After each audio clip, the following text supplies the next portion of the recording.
Ce matin, vous nous parlez des acouphènes. Oui, des patients en fait qui ont eu des soins d'orthodontie nous ont contactés à l'adresse RMC pour vous @rmc.fr et tous racontent la même histoire, un traitement pour corriger une mauvaise position des dents, comme des bagues, des gouttières, bref un traitement qui se passe mal et des séquelles qui persistent, migraines, décharges dans le cou, raidissement, vertige, acouphènes, vous l'avez dit Nicolas. Sylvie par exemple a commencé à voir un orthodontiste en 2019, c'était pour déplacer une dent parce qu'un implant avait été mal posé et depuis c'est l'enfer, elle a des migraines, des douleurs musculaires partout dans le corps qui lui sont insupportables.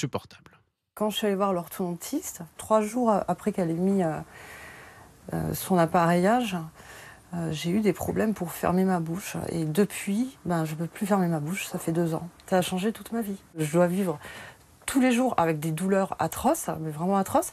Je dois prendre 6 antidouleurs par jour. 6 antidouleurs par jour. J'ai plus une vie normale. Je dois vivre tous les jours avec mes défauts physiques et les douleurs que je dois gérer quotidiennement. Alors Benoît, ces personnes qui souffrent, on imagine qu'ils ont vu des médecins. Qu'est-ce qu'on leur dit ? Oui, écoutez, la plupart du temps, ces patients, on leur répond qu'on ne peut rien pour eux. Quand ils sollicitent l'Ordre national des chirurgiens dentistes, ça ne donne rien. On leur explique que ce n'est pas l'orthodontie qui est responsable des symptômes qu'ils décrivent. Beaucoup, comme Mathilde, se sentent donc abandonnés. Au bout de 3-4 ans, j'ai décidé de témoigner parce que ça ne va pas mieux. J'ai un traitement à vie qui atténue les acouphènes. Je me rends compte qu'il y a un handicap, c'est sûr, un handicap invisible. On nous dit « faut vous taire, de toute façon, il n'y a pas de lien établi, on ne pourra rien prouver ». Et des témoignages comme ceux de Mathilde et Sylvie, j'en ai recueilli plusieurs dizaines. Il y en a sans doute davantage parce que ces symptômes sont assez méconnus du grand public. Ils sont regroupés autour de plusieurs noms. Syndrome de Costen, pathologie de l'articulation temporomandibulaire ou encore syndrome algo-dysfonctionnel de l'appareil mandicateur. Alors s'il n'y a pas de réponse, c'est peut-être qu'il faut mieux chercher ? Oui, parce qu'en fait, ce que veulent prouver ces anciens patients, c'est qu'il y a un lien entre l'orthodontie et leurs symptômes, sauf qu'en face, les sociétés savantes comme la Fédération française d'orthodontie ou la Société française d'orthopédie dentofaciale, dont Olivier Sorel est le président, s'abritent derrière la science.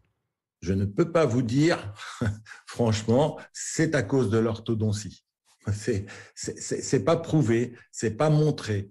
Effet indésirable, sûrement pour le patient, ça c'est clair, mais le lien n'est pas fait. C'est un vrai problème sur lequel, moi, je n'ai pas de réponse. Pas de réponse, et pourtant la Fédération française d'orthodontie elle-même le reconnaît. Elle ne s'appuie que sur des publications scientifiques étrangères et qui datent d'avant 2010. Pourtant, une étude italienne de 2020 observe une légère augmentation de certains symptômes lors d'un traitement orthodontique et explique toutefois qu'il est possible de prévoir leur apparition pour ensuite faire en sorte qu'ils disparaissent. On a donc alerté différentes facultés dentaires de l'Hexagone pour que des chercheurs s'emparent du problème et un professeur d'une université a accepté d'étudier les dossiers médicaux des patients qui nous ont écrit. On va donc rester en contact avec lui, suivre ses recherches. On a également contacté l'assurance maladie qui ne nous a pas répondu pour le moment et on va bien sûr continuer de suivre ce dossier. Merci beaucoup Benoît.